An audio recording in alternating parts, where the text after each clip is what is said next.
The Holy One, blessed be He.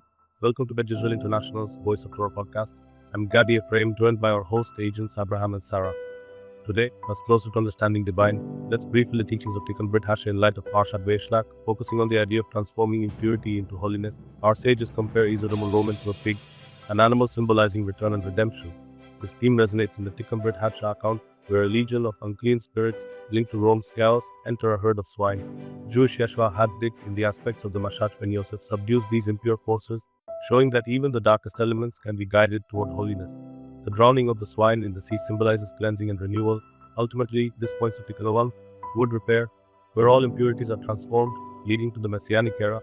May our study inspire us to embrace this redemptive process in our own lives.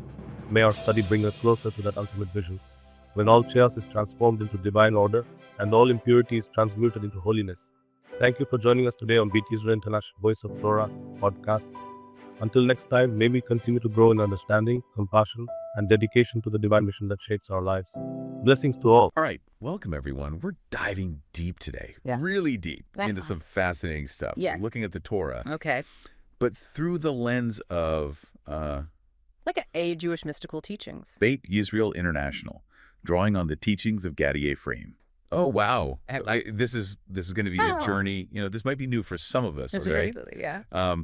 But I think it's going to be full of those like aha moments. Totally. So I'm excited. we've got two excerpts we're going to be looking at today. Okay. One is about Jacob and Esau. Oh. You know, the twins, the brothers. Oh, right. And the other one is about the feeding of the 5,000. Familiar story. Yeah, very familiar story. Yeah.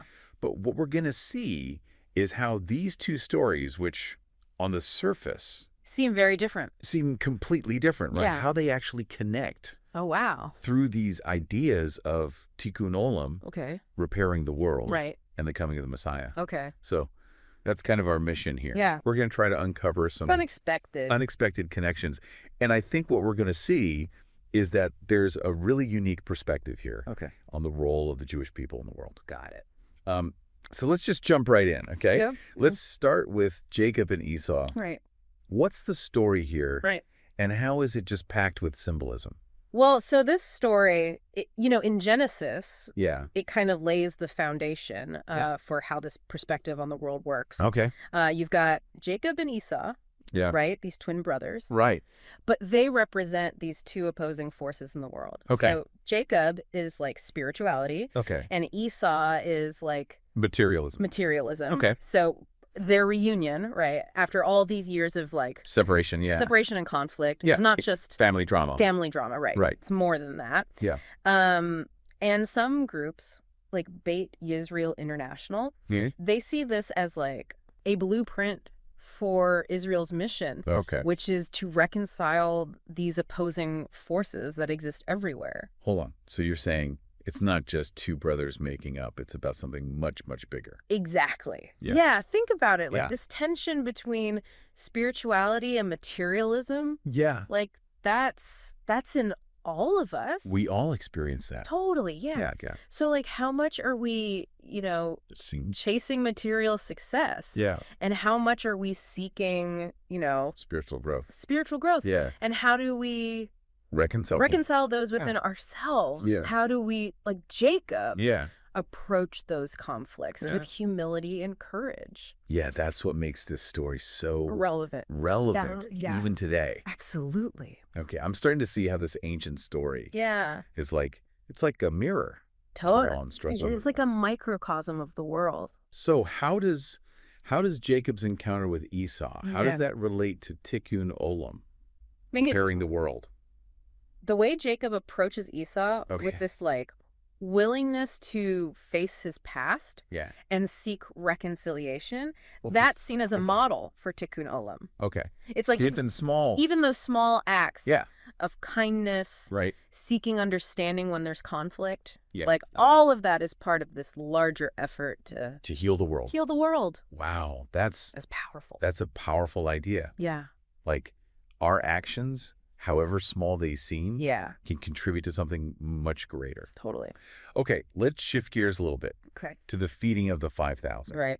I think most of us know the The basic story. basic story, yeah. Yeah. But how does this source material that we're looking at, Okay. how does it go deeper? Well, what's interesting here is that it uses Kabbalistic symbolism, which is, drawing on Jewish mystical traditions to kind of unpack Deeper meanings. some really amazing insights. Okay, yeah. So, for example, the 2 fish that Yeshua uses to multiply the food, those represent hidden wisdom. Wait, so the fish are more than just fish. Exactly. There's like a whole other... There's a whole other layer here. Meaning. Yeah, it's like the deeper mystical dimensions of the Torah. Okay.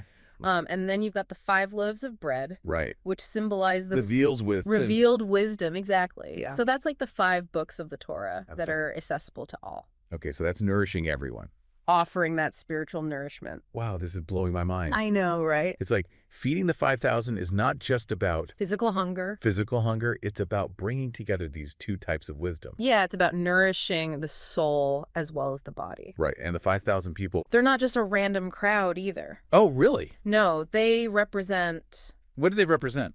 the soul sparks of Israel, Okay. which are linked to the 600,000. 600,000 root souls, Right. which, by the way, is also Same number? same number of letters in the Torah. Whoa. Okay, so there's this Deep connection between the people of Israel and the Torah Yeah, that's woven into this story. it's all woven in.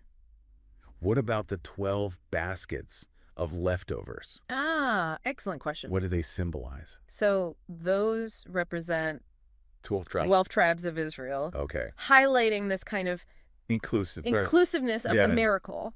It's like this nourishment, both physical and spiritual. It's meant for everyone. This is fascinating. Okay. Yeah. So we've got these powerful symbols. Right. But the source material also goes Even deeper. Right? Yeah. There's this whole other layer of meaning. Right. Revealed through Gematria. Yeah. Which is like the numerical value. Right. The numerical value of words and phrases. In Hebrew. Yeah. Tell me more about that. So if you multiplied the key elements of the miracle. Okay. Right. So 5 times 2 basels. Okay. 2 times 5,000. Yeah. Is 12. Yeah. You get 600,000. Oh, wow. Right. Again. Pointing back to that profound connection between the Torah and the people of Israel. The people of Israel. It's like this hidden code embedded in the story waiting to be unlocked. Now let's talk about Yeshua. Okay. This source presents him as Yeshua HaTzaddik. A righteous teacher.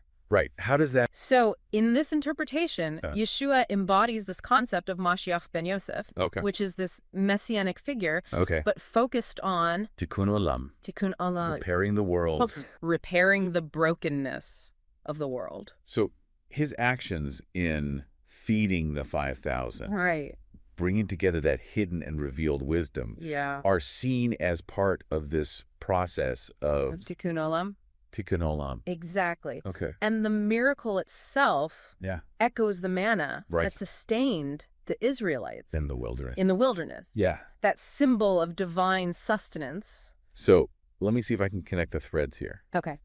We've got Jacob struggling with Esau. Right. Which symbolizes this larger struggle between spirituality and materialism. Right. Then we've got the feeding of the 5,000. Yeah. Where those forces are kind of reconciled. Right. And the world is nourished with wisdom. Yeah. Am I getting that right? Yes, you're getting it. Okay. And both stories are pointing to this mission of Israel as interpreted by Beit Yisrael International. Okay. To bring light and healing to the world. This is a lot to take in. We're going to be talking about the concept of the kosher pig. Oh, that's a good way. It sounds a little bit paradoxical, right? Yeah. How could something that is inherently non-kosher, like a pig, become kosher? Right. And that's exactly what we're going to be looking at today. It's a good question. And trust me, it gets really, really deep. This is going to take us right into the heart of Jewish mysticism. And we're not really talking about literal pigs here, but rather a very powerful symbol. Right. And the source for this, the source that we're going to be using for this deep dive is an article called The Unkosher Pig, a symbol of outward purity, inner impurity, and the hypocrisy of unrectified chaos. Okay, so before we get to this whole, transformation of the unkosher pig, I think we kind of have to start with the basics. Yeah. Why is the pig considered unkosher in the first place? Well, yeah, that's a good question. Like, it's not a shellfish or anything like that? Yeah. Right. It's not inherently like dirty or anything like that. It's more that the Torah lays out specific guidelines for kosher animals. And one of the key requirements is that the animal must chew its cud and have a split hooves. Right. Now, the pig, interestingly enough, has split hooves, but doesn't chew the cud.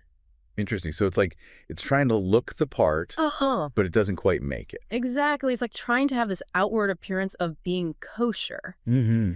But it doesn't have that inner quality, right? And that's where this whole symbolism of hypocrisy comes in. Oh, well. So the pig becomes this representation of something or someone that appears righteous on the outside, but lacks that inner integrity.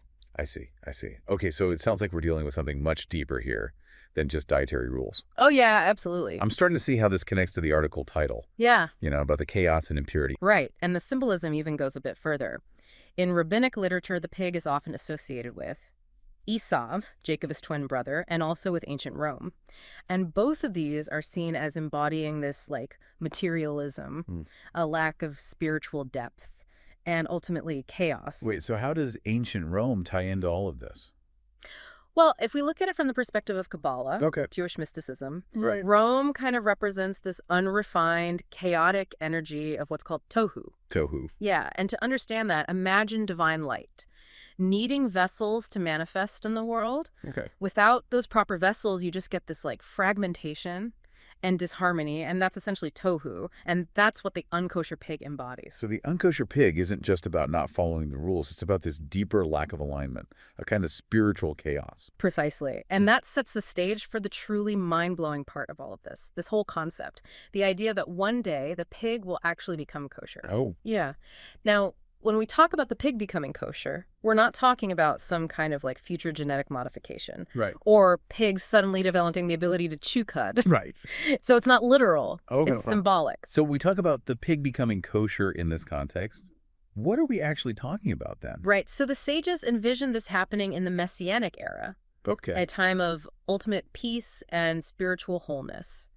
And it's really a powerful metaphor for the rectification of everything that's broken and impure in the world. So this ties back into that idea of tikkun olam then, repairing the world. You got it. And here's where it gets even more interesting. The Hebrew word for pig, Hazir, shares a root with the word leshazir, which means to return. Mm-hmm. So the pig returning to a state of purity points to something much grander. It symbolizes this return of all things to their divine source, to a state of harmony and alignment. So it's like a sign that this whole process of tikkun olam has reached completion? Is that what you're saying? You could say that. Think about it.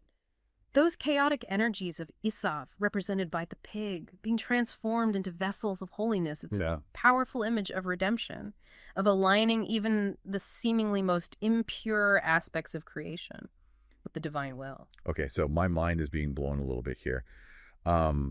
But where does Jewish Yeshua HaTzaddik fit into all of this? How does he fit into this whole idea of the kosher pig? That's a great question. So in Jewish mystical thought, Jewish Yeshua is seen as an expression of Mashiach ben Yosef, a figure who prepares the way for the Messianic era. And his mission focuses on gathering the scattered sparks of holiness, especially those hidden within the realm of Esav, and transforming that chaos into order. Hold on, scattered sparks of holiness. Can you explain that a little bit more? Sure, so imagine that divine light, the source of all holiness, has become kind of fragmented and dispersed throughout creation, like precious jewels that have been scattered everywhere. And the mission of Mashiach ben Yosef is to gather those sparks, those fragments of holiness, and restore them to their source. Okay, so if the unkosher pig represents those chaotic Esav energies, are you saying that Jewish Yeshua's role is to gather those sparks of holiness that are hidden within that chaos and bring them back into alignment? That's a great way to put it. And all of his teachings within the Tikkun Brit Hadshah are about this inner transformation. It's about aligning ourselves with the divine will. It's not just about following external rules, but about cultivating that inner purity. So it sounds like what you're saying is that Jewish Yeshua is fulfilling the deeper purpose of the Torah. Exactly. Not just the letter of the law, but the ultimate transformation that the law is pointing to. Precisely. And, this idea of gathering these scattered sparks of holiness also connects to Jewish Yeshua's outreach to people, his interactions with both Jews and Gentiles. Oh, okay. How so? Well, remember, Esav represents those forces that have separated from divine unity. So Jewish Yeshua reaching out to the lost sheep of Israel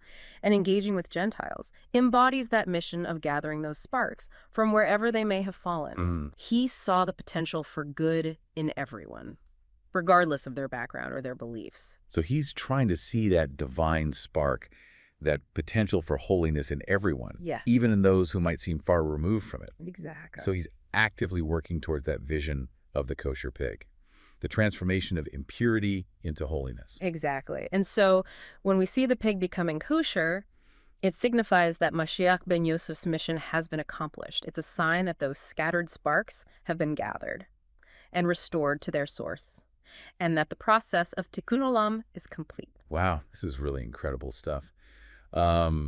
But what does this all mean for us, for the listeners? What can we take away from all this talk about kosher pigs and all these mystical transformations? Well, I think the most important takeaway is that even those things that we might consider unclean or impure have the potential for transformation. True purity isn't about outward appearances or just following rules blindly. It's about cultivating that inner alignment with the divine will. So it's like we all have our own inner pig to transform, in a sense. Yeah, you could say that. We each have those aspects of ourselves that might feel chaotic or out of alignment. Right. But this whole idea of the kosher pig gives us hope.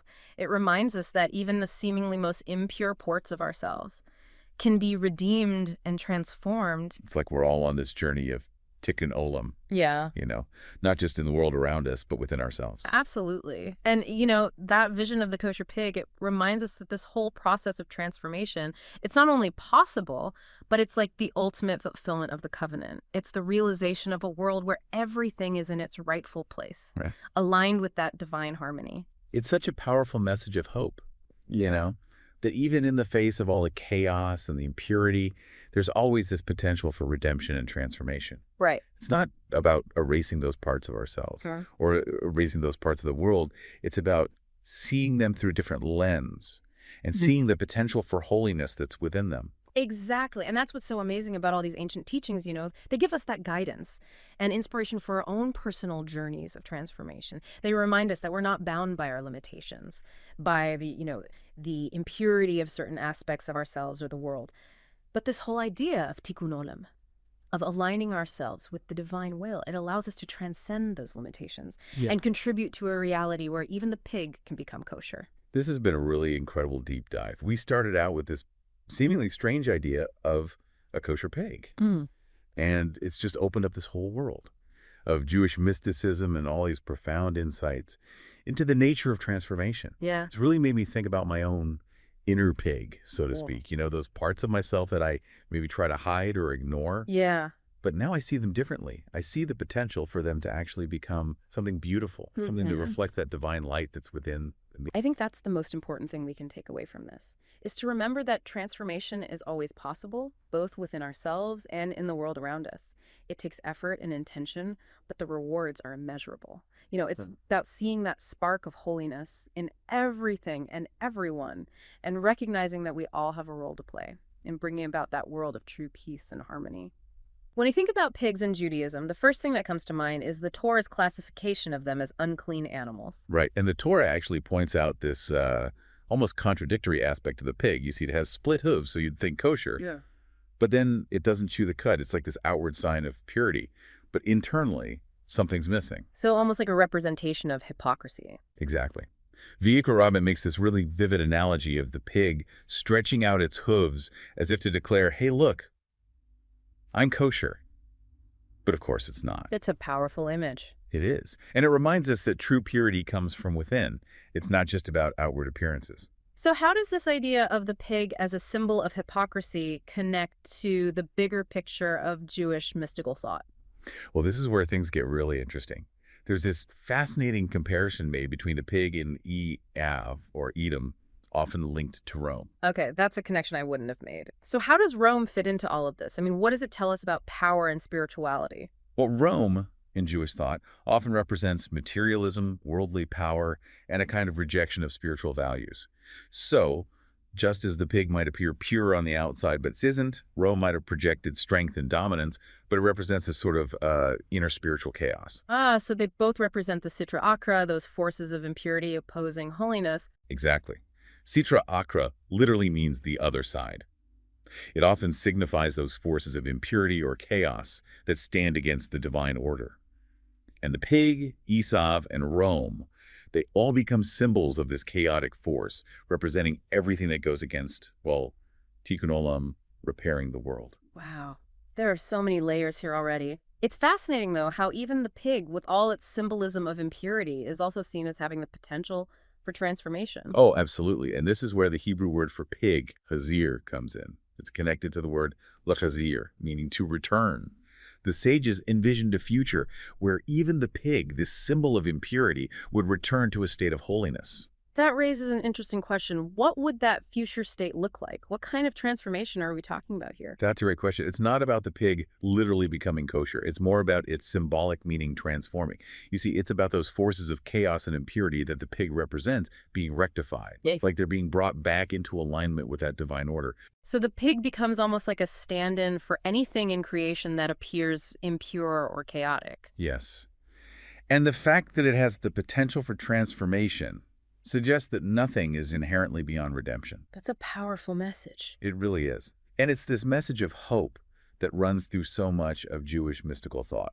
Okay, so we've talked about the pig's potential for transformation, but I'm curious, how does that transformation actually happen? What are the forces at play? Well, that's where we need to look at a rather powerful and somewhat unsettling story. The story of the legion of demons entering the pigs. Oh, that one. Okay, tell me more. Found in the Tikkun Brit Hadshah, this story offers a glimpse into the process of purifying chaos, kind of redirecting it toward holiness. Okay, so what exactly happens in this story? And what's the deeper meaning behind it? So in this story, Jewish Yeshua HaTzaddik encounters a man possessed by a legion of demons. Hold on, legion. I feel like that word choice is significant. You're right. Legion refers to a Roman military unit. Remember how we were talking about Rome symbolizing worldly power and chaos? Well, this word choice emphasizes that connection. It links the demons to those same forces the pig represents. So the demons themselves, what are they a symbol of here? They're like the embodiment of unrectified chaos, raw negative energy. And the pigs, as these vessels of impurity, become, well, fitting recipients for this chaotic force. It's like Jewish Yeshua HaTzaddik is strategically directing this chaos, putting it into a form where it can be, dealt with and ultimately transformed. It's not destroying the chaos, but like containing it, channeling it toward purification. Yes, exactly. And then the story gets even more symbolic. The pigs, now carrying this legion of demons, they rush into the sea and drown. The sea. Okay, now I have to ask about the sea. It feels like another layer of symbolism is unfolding. Absolutely. The Zohar, a central text in Jewish mysticism, teaches that the sea represents din, which is divine judgment. So the sea becomes this force that cleanses, purifies, ultimately neutralizes chaos. So the pigs drowning in the sea isn't just some random event. It's this powerful image of divine judgment confronting and containing these chaotic forces. Exactly. And this act of judgment, it's essential for Tikkun, the process of repairing the world, bringing it closer to a state of harmony and holiness. So we have this incredible tapestry of symbols, pigs, Roman legions, demons, the sea, all intertwined to tell a story about purification and transformation. It really adds to our understanding of the pig's symbolic meaning, going beyond just hypocrisy. You're getting at a key point. This whole story of the pigs and the demons, it's a microcosm of a much larger cosmic drama. It shows how even the most seemingly negative aspects of creation can be transformed and redeemed. And that brings us to the role of Jewish Yeshua HaTzaddik in all of this. Yes, I'm curious about that. He kind of initiates this whole purification process. But the teachings from Beit Yisrael International suggest his role is even more significant, right? Absolutely. They identify Jewish Yeshua HaTzaddik as Mashiach ben Yosef, a figure with huge messianic implications in Jewish tradition. So for those of us who may not be familiar with all the nuances of messianic figures, can you break down what Mashiach ben Yosef represents? Sure. In Jewish thought, Mashiach ben Yosef is a precursor to the ultimate Messiah, Mashiach ben David. He's associated with suffering, sacrifice, and the crucial task of preparing the world for the Messianic era. So how does that connect back to the story of the pigs and this whole idea of purification and tikkun? Well, Mashiach ben Yosef's mission is often described as rectifying sparks of holiness within Esav. And remember, Esav embodies those opposing forces, the Sitra Achra, symbolized by the pig. So Mashiach ben Yosef, he confronts those chaotic forces, subdues them, and refines them. It's about revealing those hidden sparks of holiness within. So he's doing the heavy lifting, the challenging work of purification to pave the way for the ultimate redemption that comes with Mashiach ben David. Exactly. This story visually represents that process. Jewish Yeshua HaTzaddik, as Mashiach ben Yosef, he actively engages with the forces of chaos, redirecting them, containing them. It's like setting in motion this process of purification, essential for Tikkun Olam. So it's not just about erasing negativity, but about transforming it, revealing that hidden potential for good even within the chaos. Precisely. And that aligns with the broader messianic vision, a world where everything, even those things we see as negative or impure, will be redeemed, reconciled with divine order. This deep dive has taken us on quite the journey. We started with a simple pig and ended up exploring these concepts of impurity and holiness, chaos and order, transformation and redemption. Amazing how such a seemingly mundane creature can hold such complex spiritual ideas. It is remarkable. But our journey isn't over just yet. We still need to explore the spiritual lessons and messianic implications of this fascinating story. And that's where the real impact for us as individuals comes in. I agree. But now I'm thinking, what does this all mean for us? What are the spiritual lessons we can actually take away from this and apply to our own lives? Well, I think one of those powerful takeaways is this idea of transformation, right? Yep. If something like a pig, considered impure, can be a vessel for purification and ultimately return to holiness, that opens up so many possibilities. It's like this message that nothing is inherently beyond redemption. Yeah, there's always potential for growth, change, for coming back to that alignment with the divine. It's encouraging, especially when we face those challenges and negativity in our own lives. It really is. It encourages us to look beyond the surface and see that potential for transformation in ourselves and others, even in those messy situations. And that brings me to Tikkun Olam, repairing the world. If even a pig plays a part in this, we as humans have a responsibility to contribute, right? Absolutely. And this story shows us how we can participate. It highlights how important it is to actually confront negativity, not shy away from it, but engage with it and transform it. Like we're meant to be these spark seekers, always looking for those hidden bits of holiness in unexpected places. Exactly. Well, let's bring it back to those pearls. Okay. The teaching isn't about hoarding knowledge or being elitist. Yeah. It's about recognizing that wisdom needs the right vessel to be effective. So it's not about withholding wisdom, but more about being careful who we share it with. Right. Is there a danger of it being misused? Yes. The Boles Shem Tov, okay, a central figure in the Chassidic movement, emphasizes this point. Sharing divine wisdom prematurely can lead to its distortion or desecration. Right. Imagine pouring fine wine into a cracked cup. Right. It's wasted. So we need to find those vessels, yeah, those people or situations. Right. That are ready to receive and hold that wisdom without letting it spill out or become corrupted. Precisely. Remember Esav. Right. He represents the danger of misusing sacred knowledge. Okay. He took aspects of Jewish wisdom but applied them to selfish and destructive ends. Okay. I'm starting to see how these ideas connect. Yeah. So how do we avoid becoming like Esav? Right. Taking precious wisdom and using it in harmful ways? That's where this concept of rectifying the lights of chaos comes in a central idea in both Kabbalah and Chassidut. It's about taking that raw, chaotic energy and channeling it into vessels strong enough to contain and refine it. So how does this idea of rectifying the lights of chaos relate to us on a personal level? That's where we get to the heart of this deep dive and how these ancient teachings can be applied to your life today. It's about recognizing that we each have our own inner swine, those chaotic impulses and destructive tendencies within us, and that our task is to refine them. So instead of rejecting or suppressing those aspects of ourselves, we need to learn how to work with them. Exactly. But before we dive into the practicalities of that, let's explore another fascinating connection. Yeah. The duality of Jacob and Esav. Okay, bring on the duality. What can Jacob and Esav teach us about taming our inner chaos? Think of Jacob as the carefully crafted vessel, patiently formed to hold that divine light. Esav, on the other hand, represents raw, potential, powerful, but unrefined energy that needs guidance to avoid becoming destructive. So in a way, we all have a bit of both Jacob and Esav inside us, those refined aspects, but also those wild, untamed impulses. Precisely.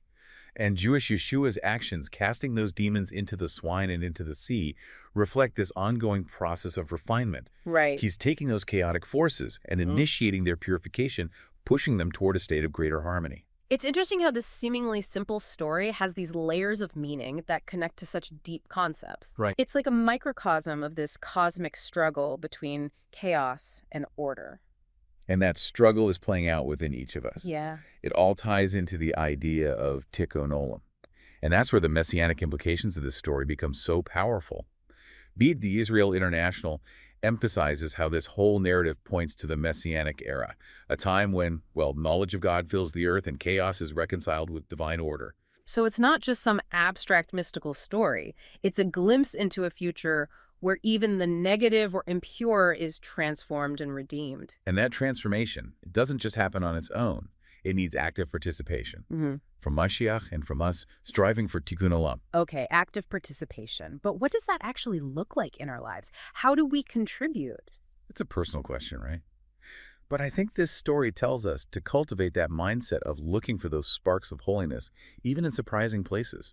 It's about seeing that potential for transformation in ourselves, in others, and in the world. It's about Hazir, that idea of returning, constantly trying to get closer to a state of harmony and holiness, together and individually. Exactly. And it's a journey guided by Torah, by the example of Mashiach, and by our commitment to living out those values.